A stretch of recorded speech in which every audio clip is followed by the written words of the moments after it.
ನಮಸ್ಕಾರ ವೀಕ್ಷಕರೇ, ನೀವು ನೋಡ್ತಾ ಇದ್ದೀರಾ CTV ಕನ್ನಡ. ಎಸ್ ವೀಕ್ಷಕರೇ, ದಕ್ಷಿಣ ಕನ್ನಡ ಲೋಕಸಭಾ ಕ್ಷೇತ್ರದಿಂದ ಬಂಡಾಯ ಅಭ್ಯರ್ಥಿಯಾಗಿ ಅರುಣ್ ಕುಮಾರ್ ಪುತ್ತಿಲ ಅವರು ಕಣಕ್ಕಿಳಿಯುವುದು ಖಚಿತವಾಗಿದೆ. ಈ ಕುರಿತು ಪುತ್ತಿಲ ಪರಿವಾರದ ಅಧ್ಯಕ್ಷ ಪ್ರಸನ್ನ ಮಾರ್ತಾ ಅವರು ಅಧಿಕೃತ ಘೋಷಣೆ ಮಾಡಿದ್ದಾರೆ. ಪುತ್ತಿಲ ಪರಿವಾರದಿಂದ ಅರುಣ್ ಕುಮಾರ್ ಪುತ್ತಿಲ ಪಕ್ಷೇತರ ಅಭ್ಯರ್ಥಿಯಾಗಿ ಸ್ಪರ್ಧೆ ಮಾಡುವ ವಿಚಾರಕ್ಕೆ ಸಂಬಂಧಿಸಿ ಸಂಸದ ನಳಿನ್ ಕುಮಾರ್ ಕಟೀಲ್ ಮಂಗಳೂರಿನಲ್ಲಿ ಹೇಳಿಕೆ ನೀಡಿದ್ದಾರೆ. ಪುತ್ತಿಲ ಪರಿವಾರ ಒಂದು ಸ್ವತಂತ್ರ ಸಂಸ್ಥೆ. ಆ ಸಂಸ್ಥೆಗೆ ತೀರ್ಮಾನ ತೆಗೆದುಕೊಳ್ಳುವ ಸ್ವಾತಂತ್ರ್ಯ ಇದೆ. ಅವರ ಮನವೊಲಿಕೆಗೆ ಪಾರ್ಟಿ ಪ್ರಯತ್ನ ಮಾಡಿದೆ. ಭಾಜಪ ಬಹಳ ವರ್ಷಗಳ ಹೋರಾಟದಿಂದ ಅತಿ ದೊಡ್ಡ ಪಾರ್ಟಿಯಾಗಿ ಬೆಳೆದಿದೆ. ರಾಷ್ಟ್ರೀಯ ಪಕ್ಷ ಕಾಂಗ್ರೆಸ್ ಅನ್ನು ಎದುರಿಸಿ ಲೋಕಸಭೆಯಲ್ಲಿ ಅತಿ ಹೆಚ್ಚು ಸೀಟು ಗೆದ್ದಿದೆ. ಹಾಗಾಗಿ ಬಿಜೆಪಿ ಪಕ್ಷಕ್ಕೆ ಎದುರಾಳಿಯ ಪ್ರಶ್ನೆಯೇ ಇಲ್ಲ ಎಂದಿದ್ದಾರೆ.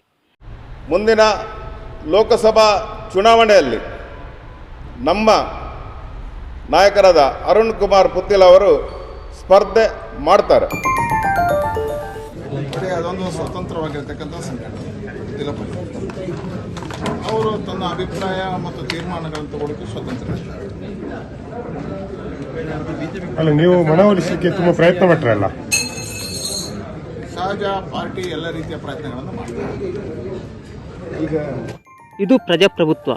ಇಲ್ಲಿ ಚುನಾವಣೆಗೆ ಸ್ಪರ್ಧೆ ಮಾಡುವ ಹಕ್ಕು ಎಲ್ಲರಿಗೂ ಇದೆ. ಪ್ರತಿ ಚುನಾವಣೆಗಳು ಬಂದಾಗ ಹತ್ತಾರು ಸಮಸ್ಯೆಗಳು ಉದ್ಭವವಾಗುತ್ತವೆ. ಆ ಎಲ್ಲ ಸವಾಲುಗಳನ್ನು ಎದುರಿಸಿ ಬಿಜೆಪಿ ಗೆದ್ದು ಗೆಲುವು ಸಾಧಿಸಿದೆ ಎಂದಿದ್ದಾರೆ.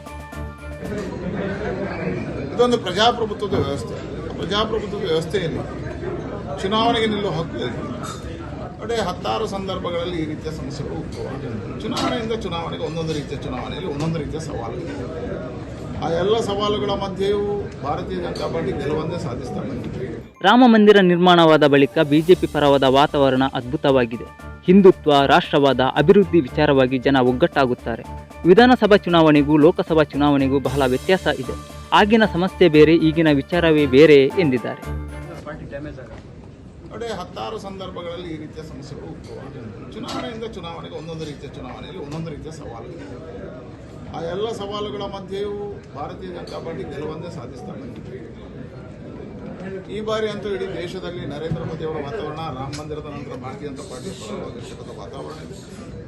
ದೇಶದ ಹಿತದೃಷ್ಟಿಯಿಂದ, ಹಿಂದುತ್ವದ ಹಿತದೃಷ್ಟಿಯಿಂದ, ಹಿಂದೂ ಸಮಾಜದ ಹಿತದೃಷ್ಟಿಯಿಂದ ಯಾರೆಲ್ಲ ಹಿಂದುತ್ವ ಮಾತನಾಡ್ತಾರೋ, ಯಾರೆಲ್ಲ ರಾಷ್ಟ್ರವಾದ ಮಾತನಾಡ್ತಾರೋ, ಯಾರೆಲ್ಲ ಭಾರತ ಮಾತೆ ಆರಾಧನೆ ಮಾಡ್ತಾರೆ, ಇವರೆಲ್ಲರೂ ಆಗ್ತದೆ ಅನ್ನತಕ್ಕಂಥ ವಿಶ್ವಾಸ ಇದೆ. ಈ ಬಾರಿಯ ಲೋಕಸಭಾ ಚುನಾವಣೆಯಲ್ಲೂ ಭಾರಿ ಗೆಲುವು ಸಾಧಿಸುತ್ತೇನೆ. ಸೀಟು ಕೊಡೋದು ಬಿಡೋದು ರಾಷ್ಟ್ರೀಯ ನಾಯಕರ ತೀರ್ಮಾನ. ಆ ತೀರ್ಮಾನಕ್ಕೆ ನಾನು ಕಾರ್ಯಕರ್ತನಾಗಿ ಬದ್ಧನಾಗಿದ್ದೇನೆ ಎಂದು ನಳಿನ್ ಕುಮಾರ್ ಕಟೀಲ್ ಹೇಳಿದ್ದಾರೆ.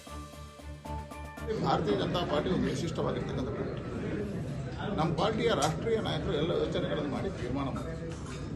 ರಾಷ್ಟ್ರೀಯ ನಾಯಕರು ಏನು ತೀರ್ಮಾನ ಮಾಡ್ತಾರೋ ಒಬ್ಬ ಕಾರ್ಯಕರ್ತನಾಗಿ ಅದಕ್ಕೆಲ್ಲದಕ್ಕೂ ಬದ್ಧರಾಗಿರುವಂಥದ್ದು.